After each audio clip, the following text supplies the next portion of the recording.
Let's follow Scooby first on page 49. Scooby-Doo runs and doesn't look back. He's too afraid of what he might see. In front of him is a forklift. The machine is used to move crates of cargo.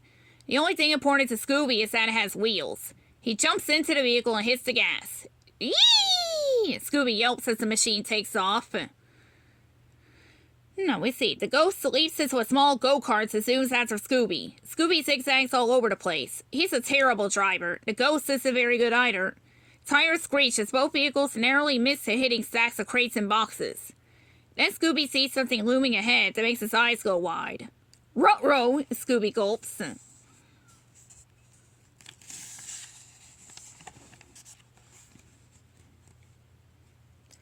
A huge pile of luggage blocks Scooby's escape.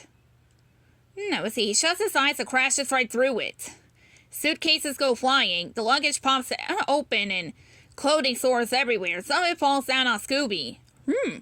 Nice outfit, Scooby says and admires the sundress and hat he now wears. A Hawaiian shirt and a lady skirt's laying on the ghost. A plastic flower lei wraps around the trident. Scooby's forklift hits a bump, and suddenly the ghost is wearing the sundress. The sun hat lands across the ghost's face. I can't see, the ghost yells just before crashing the go-kart. Scooby finally finds the brakes. The forklift stops and just in time. Fred and Daphne stand in front of the vehicle. What's the rush, Scoobs? Fred asks. Are you hot on the trail of a clue? Where's Shaggy? Daphne says. Scooby whimpers and points behind him.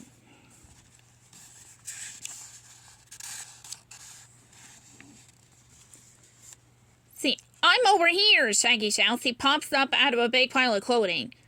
Look what I found! Shaggy holds up a ghost mask. It has a pearl necklace and a pretty silk scarf draped over it. Someone has some fashion sense, Daphne declares. Scooby-Doo digs into the mound of clothing. He comes out with the ghost. The ghost is a fake, the gang says together. Explain yourself, Fred says sternly to the unmasked man. You meddling kids, my ghost disguise is supposed to scare people away from the buffet food. The man confesses. Why, the food's great, Shaggy says. I used to be a chef with the cruise line, but I was fired unfairly. I wanted revenge, the man proclaims, and I would have gotten away with it too. Next time, just stick to a letter to the management, Shaggy says. Come on, Scoobs. There's an all-you-can-eat buffet waiting for us. What are we waiting for? Scooby-Dooby-Doo! Scooby cheers. Now we're going to page 33.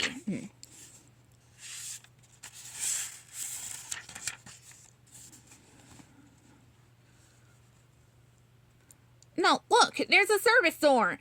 Let's get out of here, Scoops, Shaggy says. They crawl out of the dark dumbwaiter shaft and tumble into a bright room. There's a single table set with a white tablecloth, fine china, and silverware. A little old lady looks up at their sudden arrival. Well, it's about time you waiters got here. Where's my tea? She demands.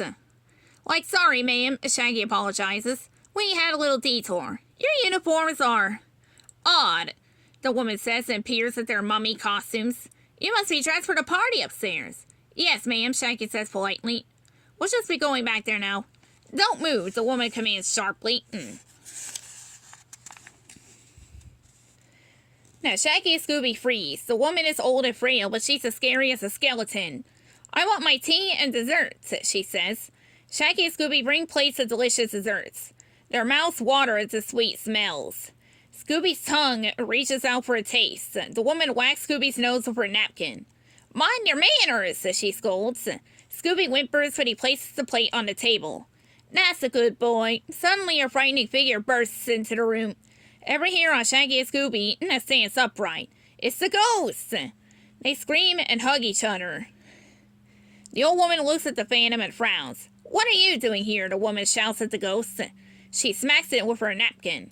Ow, the ghost says. He pulls off his mask and rubs his head. You idiots, we aren't supposed to be seen together, the old woman says. Daddy's boys know who is behind the plot. No, we don't know anything, Shaggy stammers. My brainless accomplice is supposed to make it look like the ship was haunted to cause the cruise line to lose money, the woman confesses. Then I would be able to buy the company at a reduced price. I'm sorry, the young man says and bows his head. You can make it up to me by getting rid of our two witnesses, the woman declares. Throw them off the balcony and into the sea, the old lady commands. It will be just another mysterious disappearance in the Bermuda Triangle. Okay, the young man says to lumber toward Shaggy and Scooby. Like this stand for sure. Shaggy says. He hugs his pal. It was rice rolling, Roo, Scooby whimpers. The fake ghosts grasp the pair by their mummy wrappings and shoves them toward the open balcony. The sounds of sea waves crash far below. A thick mist seeps into the room. Suddenly, the fog forms a coil around Shaggy and Scooby. It's like the mist is alive, Shaggy shrieks. Suddenly, the lights go out. It is as if the night had come into the room. There is the sound of a struggle and then a big thud. Shaggy feels the weight of a hand on his shoulder. Is this Scooby-Doo? Is that you? Shaggy asks. Rope? Not me, Scooby says from the other side of the dark room. The lights come on as mysteriously as they went off. The pals see the young man lying on the floor unconscious. The woman is sitting, dazed, in her dining chair with a cream puff in her face. A pale figure stands on the open balcony. He drips with seaweed and brine. It's a real good ghost, Shaggy shudders. Riz arrive! Scooby howls. Suddenly, Velma bursts into the room. Max Smolder is next to her. He holds a device in his hand that beeps loudly. The ghost is in here, Smolder proclaims. He and Velma stop in their tracks and they see unmasked ghost on the floor. Just another fake, Velma's sighing. It's the story of my life. Like there's a real ghost, Shaggy insists. He saves us from the bad guys. Shaggy and Scooby both point toward the balcony. It's empty. There's nothing there but a little wisp of mist. And I believe that's another story for the books here. There's still one last one before we can end off this portion.